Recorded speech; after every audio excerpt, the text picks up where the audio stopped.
సంస్థ ఇండిపెండెంట్గా ఒక 6 సంవత్సరాలు నడుపుకున్నాను. నడిపినప్పుడైనా రాజకీయ పార్టీలో పనిచేసినప్పుడైనా నాకు అర్థమైంది ఒకటే, ప్రజల పక్షాన నిలబడడం ఇంపార్టెంట్. పార్టీ పెట్టినామా సంస్థగా ఉన్నామా అన్నది కాదు, ప్రజల పక్షాన నిలబడడం ఇంపార్టెంట్. ఇప్పుడు రాష్ట్రంలో ఉన్న పరిస్థితులు మీరు చూస్తున్నారు. నిన్న జూబ్లీ హిల్స్ ఉప ఎన్నికలు వచ్చిన రిజల్ట్ మీరు చూసిండ్రు.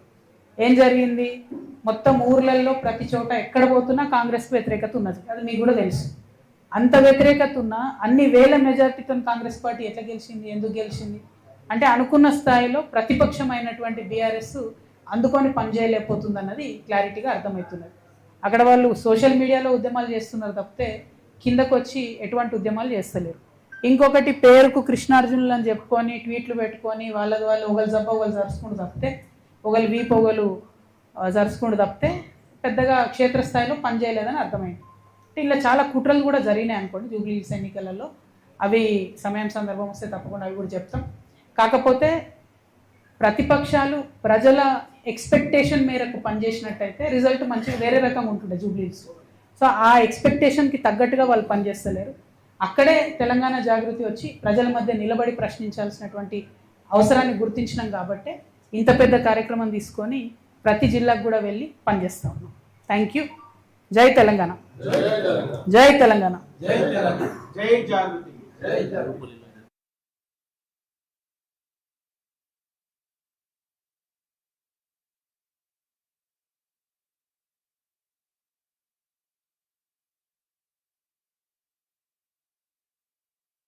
ఇప్పుడిప్పుడే తెలుస్తుంది కదా ఏళ్ల తరబడి చేసే మోసం. అంటే మీకు ఒక లేటెస్ట్ ఎగ్జాంపుల్ చెప్తాడు.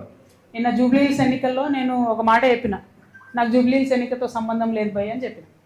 సరే అయినా సరే ఒక 15 మంది ఇండిపెండెంట్లు వచ్చి నా దగ్గరికి, అక్క ఇట్లా మేము విత్డ్రా చేసుకుంటాము, ఎవరికి సపోర్ట్ చేయమంటారని అడిగారు. నేనన్నా నాకు సంబంధం లేదు భయ్ జూబ్లీ హిల్స్ ఎన్నిక, మీరు ఎవరి దగ్గర వాళ్ళు సక్క హరీష్ అన్న దగ్గర పోయారు. తర్వాత వాళ్ళు చెప్పిన ముచ్చండి నేను నాకు సక్క వాళ్ళు హరీష్ అన్న దగ్గర పోయారు. నేనంటే బీఆర్ఎస్ పార్టీలు లేను, నేను ఏ పార్టీకి సపోర్ట్ చేయదలుచుకోలేదు కాబట్టి నేను దూరం ఉన్నా.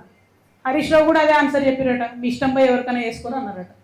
అంతకన్నా ముందేం చేసిర్రు హరీష్ రావు గారు అంటే బీఆర్ఎస్కి మోసం చేసినట్టే కదా ఆయన. అంతకన్నా ముందేం చేసిర్రు హరీష్ రావు గారు ఎలక్షన్ పెట్టక ముందే, ఇవ్వకి పలానా క్యాండిడేట్ని పెడితే మీకు సపోర్ట్ చేస్తా కాంగ్రెస్ కానీ చెప్పపిరట పైకి, వాళ్ళు వద్దన్నారట. అన్నాక ఈయన సైలెంట్ అయిపోయి. అంటే గమ్మత్ ఏముంటుంది హరీష్ రావు గారిది అంటే తెలియడానికి టైం పడుతుంది. ఎందుకంటే ఇవాళ వారి అన్ఫార్చునేట్ వారి తండ్రి గారు చనిపోయినారు. అయితే వారు లోపల ఉన్నారు ఇంట్లో. అక్కడి నుంచి కూడా ఎలక్షన్ అవుతున్న సమయంలో టెలికాన్ఫరెన్స్లు అవి పెట్టి మాట్లాడారు.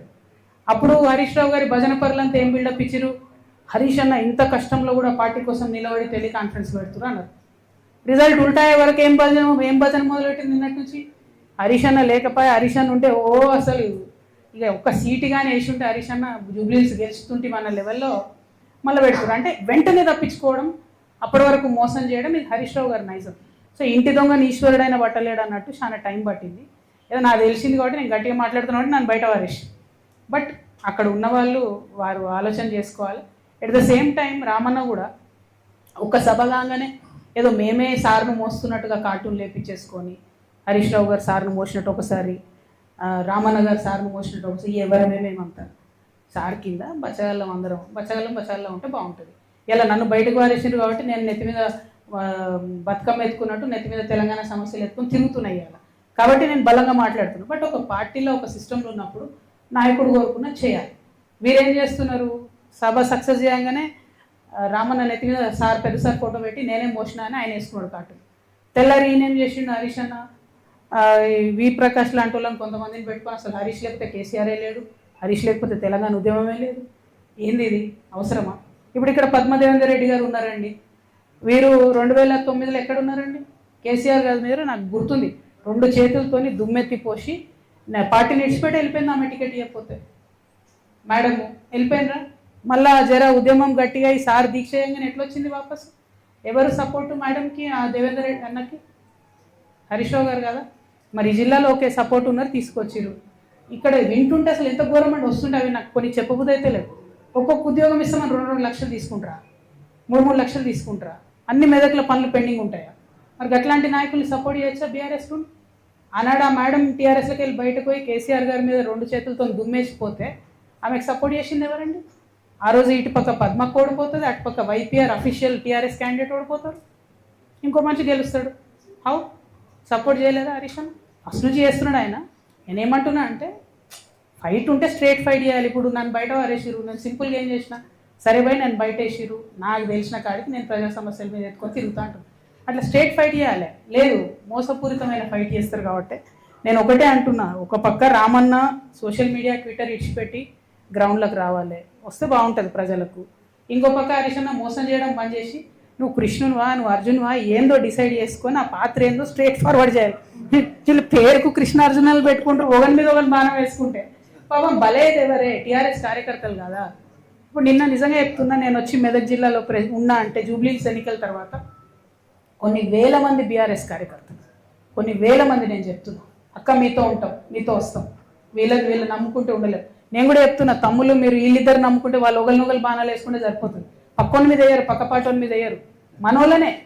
అరే ఇక్కడ నిన్న నేను ఒకరింటికి పోతే పాపం ఆయన పక్కకు పిలిచి చెప్తున్నాను, అక్క ప్లీజ్ మీరు నమ్మకండి, వీళ్ళు మనకు పార్టీకి చేస్తలేరు పని అంటే, నేనే లేను కదా పోయి పార్టీలు అంటే, లేదక్క మేము మీతోనే ఉంటాం, పార్టీ కార్యకర్తలకు మాత్రం ఏమాత్రం లాభం జరగలే అని చెప్తున్నాను. ఎవరండి ఈ జగదీష్ రెడ్డి ఎవరు చెప్పు, ఈ ప్రశాంత్ రెడ్డి ఎవరు చెప్పు, ఈ మదన్ రెడ్డి గారు ఎవరు, నిరంజన్ రెడ్డి గారు ఎవరు, ఏముండే వాళ్ళకు, ఇప్పుడు ఎట్లున్నారు వాళ్ళు? కొన్ని కార్యకర్తలు ఉన్నారు, నేనే ఉన్నా, మీరు చూసుకోండి, నా ఆస్తిపాస్తులు లెక్కలు తీసుకోండి. 2014 ముందు ఏది ఉంది అదే ఉంది నా దగ్గర. ఛాలెంజ్ చేసి చెప్తున్నా, 3 ఏళ్ళు ఈడీ సిబిఐ నా ఎంట పడ్డది, కీసం ఎత్తనే మన ఉన్నదా నా దగ్గర అదనంగా? నాలాంటి ఉద్యమకారులు ఇక్కడ 100 మంది ఉన్నారు, దగపడ్డ ఉద్యమకారులు, వీళ్ళకి ఏముందండి? నేనేమంటున్నా అంటే బ్రదర్, నేను చెప్పాను, నేనేమంటున్నా అంటే టీఆర్ఎస్ పార్టీ కార్యకర్తలను ముంచుడు, నాయకులు పెరుగుడు, ఇది కరెక్ట్ కాదు. పార్టీ అనేది ప్రజల పక్షాన ఉండాలి, అవకాశం ఉంటే అట్లా పనిచేస్తే బాగుంటుంది. ఏమన్నారు? నేను చీట్ గురించి మాట్లాడతలేనే, నేను ఆస్తుల గురించి చెప్తున్నా. నువ్వు ఇంటలే బ్రదర్, నువ్వు ఆస్తుల గురించి చెప్తున్నాను, కేసు గురించి చెప్తున్నాను. కేసు గురించి మాట్లాడడానికి ఉండదు కదా, కేసు గురించి చెప్తాను. నేను బీఆర్ఎస్ పార్టీ కార్యకర్తలు, ఆస్తులు, ఉద్యమకారులు మా గురించి నేను చెప్తున్నాను.